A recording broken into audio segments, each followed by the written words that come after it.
샬롬. 하나님께 예배하는 여러분을 주님의 사랑 안에서 환영합니다.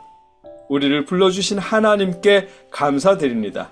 이제 우리의 지난 한 주간을 하나님 앞에 회개하며 묵상 기도로 예배를 시작하겠습니다.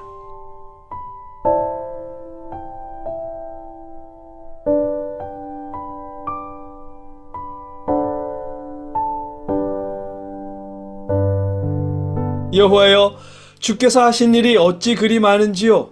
주께서 지혜로 그들을 다 지으셨으니 주께서 지으신 것들이 땅에 가득하니이다. 거기에는 크고 넓은 바다가 있고 그 속에는 생물 곧 크고 작은 동물들이 무수하니이다. 그곳에는 배들이 다니며 주께서 지으신 리워 야단이 그 속에서 노나이다. 이것들은 다 주께서 때를 따라 먹을 것을 주시기를 바라나이다. 아멘. 사랑의 하나님, 저희가 하나님을 의지합니다. 하나님께 때를 따라 먹을 것을 주시고 저희를 돌봐주시기를 기대합니다. 하나님을 의지합니다. 예배하는 이 시간도 하나님께 영혼을 의탁하며 평안을 구합니다. 저희 안에 가득한 근심과 걱정, 우울함은 치워주시고 하나님이 주시는 평안을 채워주시옵소서. 예수님의 이름으로 기도드립니다. 아멘. 찬송하겠습니다. 우리가 부를 찬송은 찬송가 543장 어려운 일 당할 때입니다. 함께 찬송하겠습니다.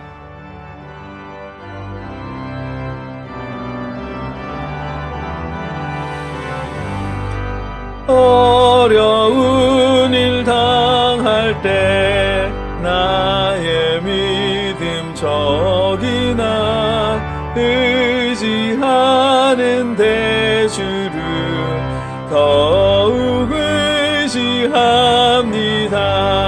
세월 지나갈수록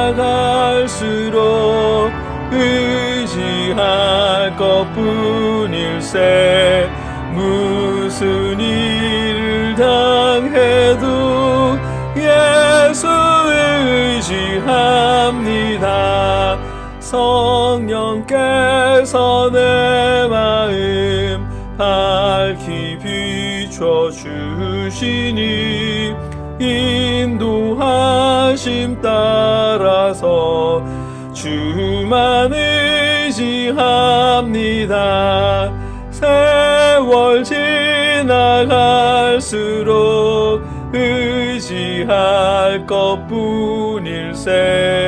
무슨 일을 당해도 예수 의지합니다.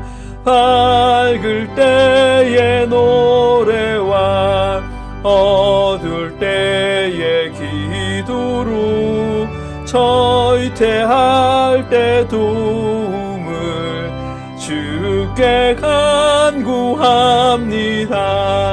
세월 지나갈수록 의지할 것뿐일세. 무슨 일을 당해도 예수 의지합니다. 생명 있을 동안에 예수 의지합니다. 천국 올라가도록 의지할 것뿐일세.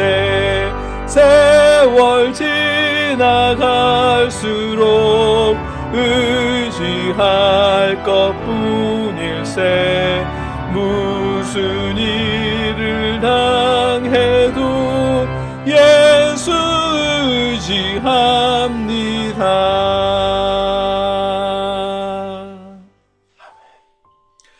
봉헌 기도드리겠습니다. 우리의 봉헌은 우리 삶의 자리에서 우리의 형제자매나 부모님 혹은 선교사님이나 개척교회를 통해 드린 예물과 또 우리가 알게 모르게 주변의 연약한 이웃들을 통해 베푼 모든 선행을 말합니다.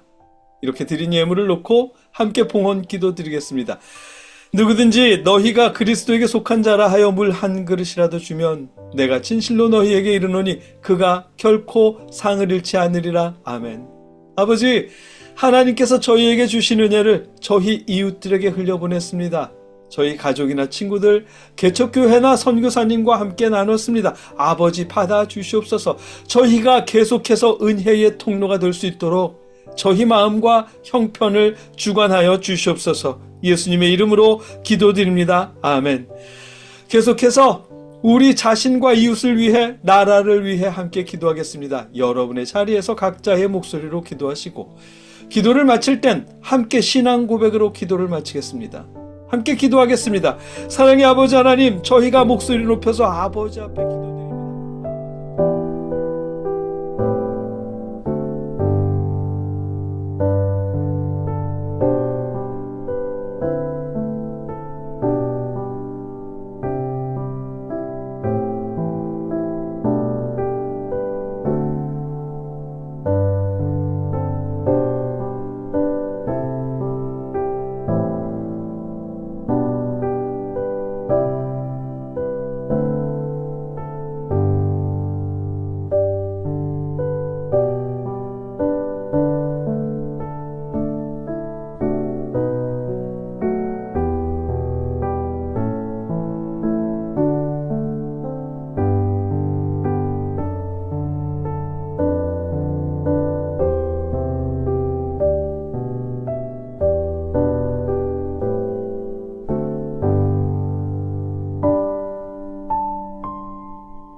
예수님의 이름으로 기도드립니다. 아멘.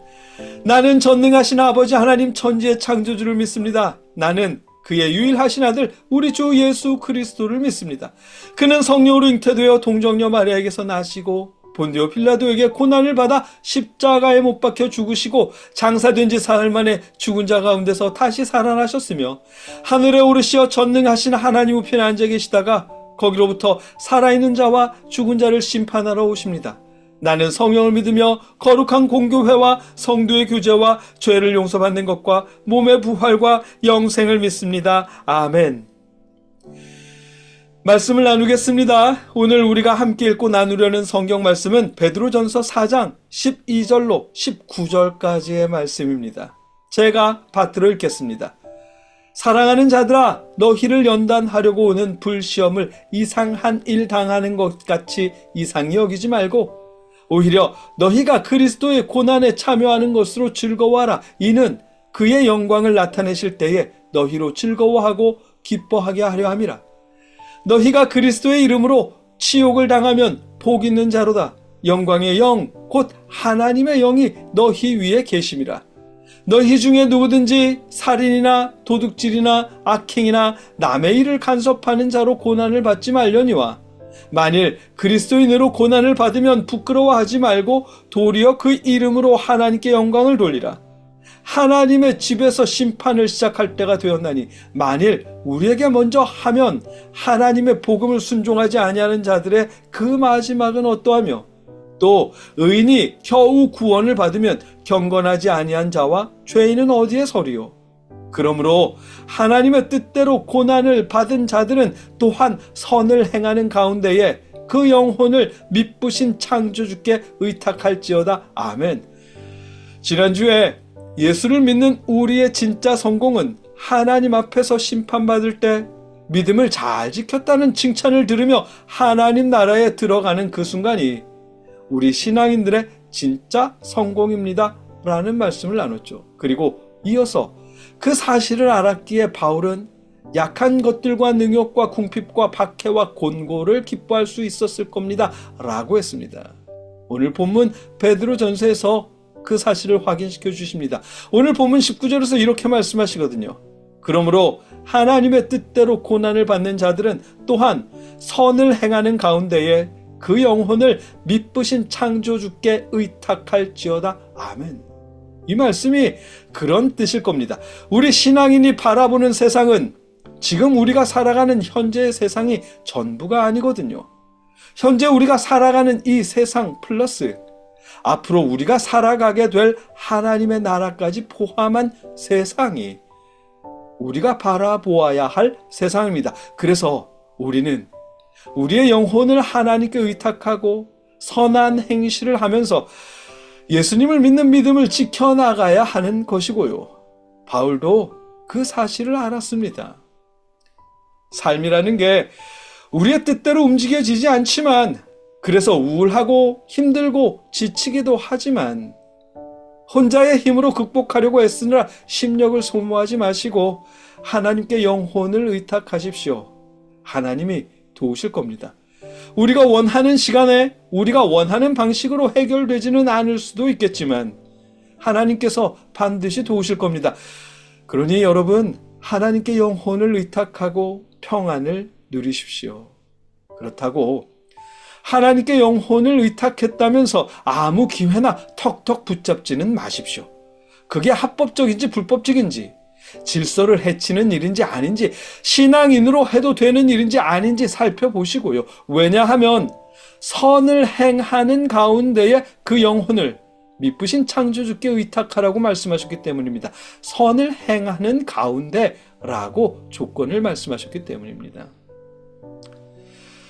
우리가 믿는 사람으로서 고난을 당하는 걸 너무 나쁘게만 보지 말자고, 주님의 고난에 동참하는 것으로 여기자고 했지만, 그렇다고 범법을 저질러서 겪는 고난까지 우리가 신앙인이라는 이유로 주님의 고난에 동참하는 것처럼 생각하면 안 되는 일입니다. 오늘 본문 15절에서 정확하게 말씀하셔요. 너희 중에 누구든지 살인이나 도둑질이나 악행이나 남의 일을 간섭하는 자로 고난을 받지 말려니와. 아멘. 하나님께 기회를 달라고, 도와달라고, 해결해달라고 기도하는 중에 찾아온 기회라고 해서, 또 생각한 것보다 좋은 조건의 기회라고 해서 하나님의 응답일 거야 라며 덜컥 잡으면 안 되는 것입니다. 이웃을 사랑하고 하나님을 사랑하는 선한 일에 합당한지 아닌지 살펴봐야 하는 거예요. 혹여 불법적인 걸 알면서도 기도했으니까 하나님이 지켜주시겠지 라며 덜컥 잡으면, 그러다가 겪는 고난은 성경에서 멀리하라고 말씀하시는 고난입니다. 뿐만 아니라 성경은 남의 일을 간섭하는 자로 고난을 받지 말라고도 하십니다. 여기서 남의 일을 간섭하는 자라고 번역한 단어는 다른 사람을 감독하는 자라는 뜻입니다. 자신만 옳고 정의로운 것으로 여기면서 이웃과 사회를 관리의 대상으로 삼고 감독하려는 사람을 가리키는 말이에요. 실제로 본문 시대에 그런 목회자들이 있었답니다.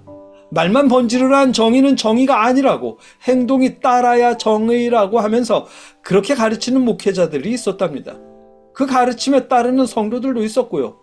그럴듯한 말이잖아요. 주님의 뜻을 아는 사람으로서, 지성인으로서 이웃을 감독하고 정의를 바로 세워야 한다는 말, 정말 그럴듯하잖아요. 그런데 그러지 않아도 기독교는 박해의 대상이었거든요.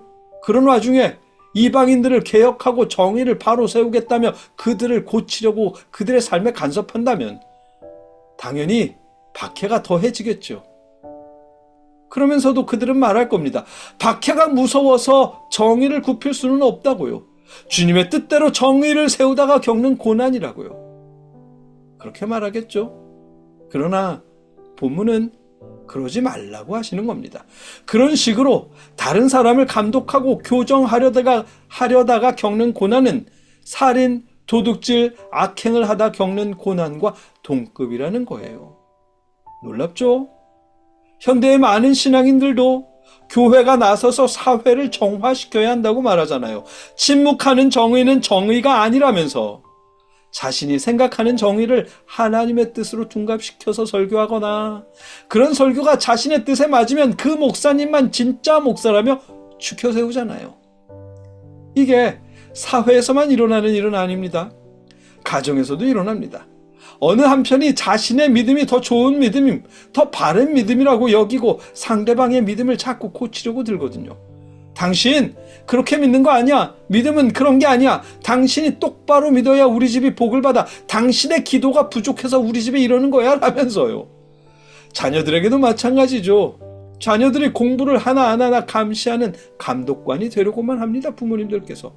왜 공부를 해야 하는지, 세상을 바르게 사는 게 어떤 건지, 살면서 어려움이 닥칠 때는 어떻게 극복해야 하는지는 가르쳐 주려 하지 않고 그저 자녀들의 감독관이 되려고만 해요. 본문에서 말씀하시는 남의 일을 간섭하는 자란 그런 식으로 다른 사람을 감독하는 자들을 뜻하는 말씀입니다. 우리는 세상은 그게 옳은 삶의 모습이라고 말하지만, 그럴지도 모르지만, 또 많은 목사님들도 그렇게 말씀하시지만, 그런데 하나님의 말씀인 베드로전서는 그런 식으로 이웃과 사회를 감독하고 교정하려고 들지 말라고, 그러다가 겪는 고난은 범죄를 저지르고 겪는 고난과 동급이라고 말씀하십니다. 그렇게 서로를 고치려고만 들다가 겪는 가정의 불협화음은 그건 하나님의 뜻을 따르다가 겪는 고난이 아니라는 거예요. 그렇게 서로를 감독하고 고치려고 들면서 고난을 겪지 말라고, 대신 선을 행하는 가운데에 그 영혼을 미쁘신 창조주께 의탁하라고 말씀하시는 겁니다. 그게 우리 마음의, 가정의, 교회의 평안을 얻는 길이니까요. 영혼을 하나님께 의탁했으니 하나님이 하시겠지. 그렇게 하나님께 영혼을 의탁하며 평안을 누리는 모습을 서로에게 보여준다면 언젠가는 그 믿음을 서로 본받을 겁니다. 서로가 그 믿음을 본받도록 하나님께서 역사하실 테고요. 벌써 가정의 달 5월도 넷째 주가 되었습니다. 가정에서 서로에게 감독관이 되어 상대방을 고치려고만 들지 마시고, 자녀들에게도 공부 감독관이 되려고만 하지 마십시오. 대신 하나님께 영혼을 의탁하고 선을 행하는 모습으로 서로에게 본을 보여주십시오. 그렇게 화평을 이루십시오. 하나님께서 그렇게 할 수 있도록 도와주시길 기원합니다.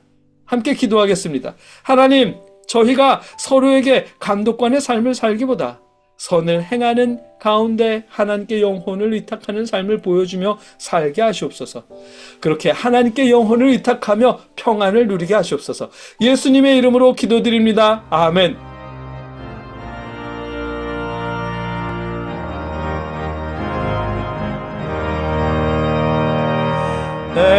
에덴의 동산처럼 복되어라 우리 가정, 날마다 양식 주사 건강하게 하시오며, 은혜의 단비 내려 풍성하게 하시오니, 우리 주 하나님께 감사 찬송 드립니다. 이제는 우리를 위해 십자가에 죽으신 예수 그리스도의 크신 은혜와 우리를 구원하시기 위해 독생자를 보내주신 아버지 하나님의 무한하신 사랑하심과 우리에게 믿음을 주시는 성령님의 역사하심이 하나님께 예배하는 모든 자들과 늘 함께 하시기를 주님의 이름으로 축원하옵나이다. 아멘.